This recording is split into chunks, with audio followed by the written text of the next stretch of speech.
Good morning, everyone. My name is Parveen Chauhan. I am assistant professor in Aravali College of Engineering and Management. In this short video, I will explain about the आत्मनिर्भर भारत, जिसको हम self reliant India भी बुलाते हैं. So, what do you mean by the आत्मनिर्भर? Decreasing the dependencies on import items. जो भी आपके आयात पर निर्भरता है उसको कम करना ही आत्मनिर्भरता बुलाता है. ठीक है, जो भी इंपोर्टेड आइटम्स है अगर आप उनकी डिपेंडेंसीज जो उन पर आपकी डिपेंडेंसी है उनको कम करते हो, डिक्रीज करते हो, that means you are becoming आत्मनिर्भर और self reliant. Then how to achieve the आत्मनिर्भरता? आप सेल्फ रिलायंट को कैसे अचीव कर सकते हो? There are mainly two approaches which are considered for achieving the आत्मनिर्भर भारत मिशन. आप आत्मनिर्भर भारत जो अभियान है उसको अचीव करने के लिए दो अप्रोच को फॉलो कर सकते हो.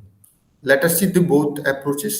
फर्स्ट अप्रोच, इसके अकॉर्डिंग आप जो भी इंपोर्टेड गुड्स हैं सभी को बैन कर दीजिए और जो फॉरेन प्रोडक्ट्स हैं उनको बॉयकॉट कर दीजिए. दैट मीन्स जो आयात की वस्तुएं हैं उन पर प्रतिबंध लगा दो और जो विदेशी उत्पाद हैं उनका बहिष्कार कर दीजिए.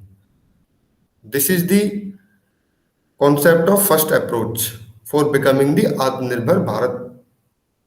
सेकेंड अप्रोच के अकॉर्डिंग जो भी स्वदेशी उत्पाद है उनको बढ़ावा देना. That means promoting your domestic goods and giving preference to the domestic products. आप उनको जो स्वदेशी उत्पाद है उनको बढ़ावा भी देना है, उनको प्रेफरेंस भी देनी है. सपोज आपके पास दो चॉइसेस हैं, आपको कोई प्रोडक्ट परचेज करना है. One is domestic, second is your imported. तो अगर आप डोमेस्टिक को प्रेफरेंस देते हो that means you are following the second approach. In second approach you have to make ensure that कि जो आपकी क्वालिटी और कॉस्ट है प्रोडक्ट की, जो डोमेस्टिक प्रोडक्ट की, वो मैच करनी चाहिए आपके इंपोर्टेड आइटम से. तभी आप कह सकते हो कि आप सेकेंड अप्रोच को फॉलो कर रहे हो. So let us see the both approaches one by one. तो इसमें दोनों में देखते हैं कि क्या प्रॉब्लम्स हैं दोनों के साथ, कि किसको हमने ऑप्ट किया हुआ है, किसको हमें फॉलो करना चाहिए जिससे कि हम आत्मनिर्भर भारत अभियान है इसको अचीव कर सकें. So let us first see the first approach. First approach में ये बताया गया कि जो भी आयात की वस्तुएं हैं, आयात मीन्स जो इंपोर्टेड गुड्स हम बाहर से मंगाते हैं, ठीक है, उन पर प्रतिबंध लगा दीजिए. इसका एक एग्जांपल देते हैं. एमओडी रिसेंट में अभी MoD means ministry of defence ने अभी अनाउंसमेंट की थी कि जो मोर देन 100 आइटम्स हैं जिनको वो इंपोर्ट करते थे उन पर बैन लगा दिया गया. That was a very good initiative. वो चाहते थे कि जो डिफेंस में आत्मनिर्भर बने. दैट मीन्स वो कंप्लीट सेल्फ रिलायंस को अचीव करना चाह रहे थे डिफेंस के अंदर. But there is a problem. इसके साथ एक प्रॉब्लम है कि उन्होंने सभी को बैन नहीं किया, सभी प्रोडक्ट्स को. सपोज आपके पास कोई प्रोडक्ट है जिसके लिए 100 आइटम्स की रिक्वायरमेंट होगी. उन्होंने जो क्रिटिकल आइटम्स हैं, जो क्रिटिकल सब आइटम्स हैं, उनको अभी भी इंपोर्ट कर रहे हैं. कुछ आइटम्स इंडिया में बना रहे हैं, दोनों को असेंबल्ड करके यूज करते हैं. तो अभी भी आप ये नहीं क्लेम कर सकते कि आपने कंप्लीट सेल्फ रिलायंस अचीव कर लिया है किसमें, डिफेंस के अंदर. कुछ और भी प्रॉब्लम्स होती हैं फर्स्ट अप्रोच में. जैसे कि फर्स्ट अप्रोच में आपको प्रोडक्ट को डेवलप करना है, तो अगर आप जो इंपोर्टेड गुड्स को कंप्लीटली बैन कर दोगे तो आपको फीचर्स का पता नहीं चलेगा कि जो इंपोर्टेड आइटम्स के अंदर क्या क्या फीचर्स हैं जो हमें इंक्लूड करने चाहिए. सेकंड, आर&डी बहुत ज़्यादा इन्वॉल्व होती है, research and development, and loss huge amount of investment is required, जो कि अभी हमारे कंट्री में उतना फोकस उस पर नहीं दिया जाता. Now let us see the second approach. Second approach को देखते हैं. सेकंड अप्रोच को एक्चुअली हमने ऑप्ट किया हुआ है. कब किया था? 1980s में ही हमने इसे ऑप्ट किया. हमने इसको अपनाया हुआ है. 1980 में ही इसको हमने ऑप्ट कर लिया था. कैसे? एग्जाम्पल के थ्रू आपको समझाते हैं. 1980s के अंदर जो हमारी कार्स मैन्युफैक्चरिंग होती थी, जो भी हमारे पास मैन्युफैक्चरिंग फर्म थी, जो भी पीएसयू थी, पीएसयू का मतलब होता है पब्लिक सेक्टर अंडरटेकिंग, जैसे आपकी एनटीपीसी, बीएचईएल, सेल, ओएनजीसी, ये कंपनियां, इनको हम पीएसयू बुलाते हैं। इनमें फिक्स शेयर होता है गवर्नमेंट का, मोर देन 50% शेयर गवर्नमेंट का होता है। अदर जो शेयर्स होते हैं उनको सेल कर, उनको आप परचेज कर सकते हैं।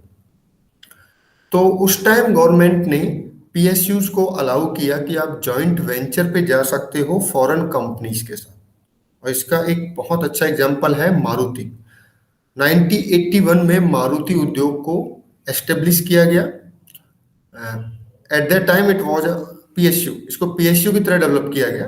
बाद में आफ्टर 1 ईयर 1982 में गवर्नमेंट ने अलाउ किया मारुति को कि सुजुकी, जो कि जापानीज कंपनी थी, कि आप इसके साथ जॉइंट वेंचर कर सकते हो। The purpose was to achieve the to gain the technology and to enhance the global managerial skills। उस टाइम ऑब्जेक्टिव ये था जॉइंट वेंचर का कि आप टीओटी करो। TOT means transfer of technology कीजिए, अपनी टेक्नोलॉजी उनको बताइए और उनकी टेक्नोलॉजी आप वहां से लर्न कीजिए। सेकंड, जो मैनेजरियल स्किल्स हैं वहां की, उनको आप ग्लोबली लेवल पे अपना डेवलप कीजिए। तो after with in few years देखा गया कि ड्रास्टिकली इम्प्रूवमेंट हुआ। जो मारुति कंपनी थी उसकी सेल में काफी इम्प्रूवमेंट हुआ, because the quality was improved and the cost was decrease, और वॉल्यूम ऑफ प्रोडक्शन भी काफी इम्प्रूव हो गया। तो ये सक्सेसफुल था। ये जो सेकेंड अप्रोच को हमने वहां पर फॉलो किया था, ये सक्सेसफुल डिसीजन माना गया उस टाइम। अब देखते हैं कि इस करंट सिनेरियो में जो सेकेंड अप्रोच है इसके क्या मीनिंग्स है, इसको कैसे हम और इम्प्रूव कर सकते हैं। तो अभी हम सेकेंड अप्रोच का देखते हैं कि रिसेंट टाइम में क्या सेकेंड अप्रोच का है। आप देखो कि सेकेंड अप्रोच के लिए अभी डिफेंस सेक्टर में हमें पॉसिबिलिटी है कि आप प्राइवेट फर्म्स को अलाउ कीजिए, जिससे कि क्वालिटी और ज़्यादा इम्प्रूव होगी। सेकेंड, रिसेंट टाइम में कुछ सक्सेस भी मिली है हमें। दो लीडिंग फर्म्स हैं, two leading firms are there, Samsung and OnePlus. उन्होंने अनाउंस कर दिया है कि इंडिया के अंदर वो मेजर मैन्युफैक्चरिंग करेंगे। जो 100% आउट ऑफ 100 जो भी जितना भी उनकी यहाँ पे इंडिया में सेल होती है, उसका 85 to 90% मैन्युफैक्चरिंग इंडिया के अंदर ही होगी। अब इसको आप ऐसे समझ सकते हो कि कोई भी कंपनी अपने प्रोडक्ट को 3 मेथड्स में इंडिया में सेल कर सकती है। फर्स्ट, क्या करते हैं कुछ कंपनियां कि वो अपने प्रोडक्ट को मैन्युफैक्चर करते हैं, असेंबल करते हैं अपनी कंट्री में, और इंडिया में उसको यहाँ पर एक्सपोर्ट कर देते हैं। सेकंड, कुछ कंपनियां क्या करती हैं कि आपके वहां पर मैन्युफैक्चर करती हैं पार्ट्स को, इंडिया में असेंबली प्लांट लगा लेते हैं और बाद में सेल करते हैं। थर्ड, कुछ कंपनियां अपने पार्ट्स को इंडिया में ही बनाती हैं, यहीं पर असेंबल्ड करती हैं और लास्ट में उसको यहीं पर सेल कर देती हैं। तो which one is the better for the India? तो अगर इंडिया पॉइंट ऑफ व्यू से आप देखोगे तो जो थर्ड है कि इंडिया के अंदर ही अगर कोई कंपनी अपने प्रोडक्ट को बनाती है और यहाँ पर असेंबल करती है, असेंबल करने के बाद यहीं पर सेल करती है, तो इससे होगा क्या, इससे जो इंडियंस हैं उनकी टेक्नोलॉजी को लर्न कर सकेंगे और जो मैनेजरियल स्किल्स है उसको इनहेंस कर सकेंगे। तो ये इंडिया के लिए बेस्ट वे हो सकता है। इसी पे ज्यादा फोकस भी चल रहा अभी।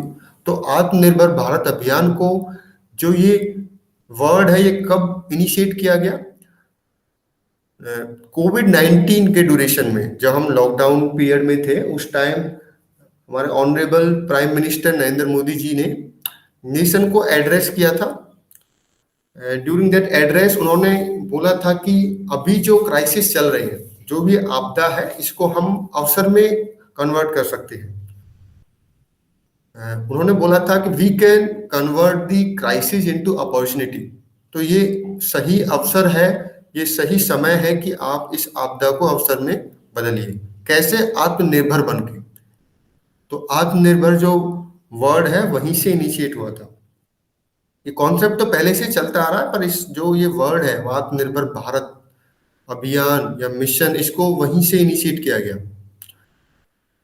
उसके बाद गवर्नमेंट ने डिफरेंट डिफरेंट पैकेजेस रिलीज किए आत्मनिर्भर भारत अभियान को अचीव करने के लिए वो अभी भी चला हुआ है। इसके फेसिस में डिवाइड किया हुआ है, फेज 1, फेज 2, फेज 3। तो अभी इस पे फोकस है।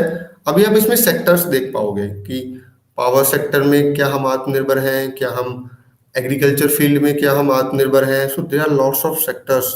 तो that is not a simple concept कि आत्मनिर्भर भारत को कैसे अचीव किया जाए। Lots of lots of improvements are needed कि किस टाइप से इसको कंबाइनली हम अचीव कर सकते हैं। So thank you for listening.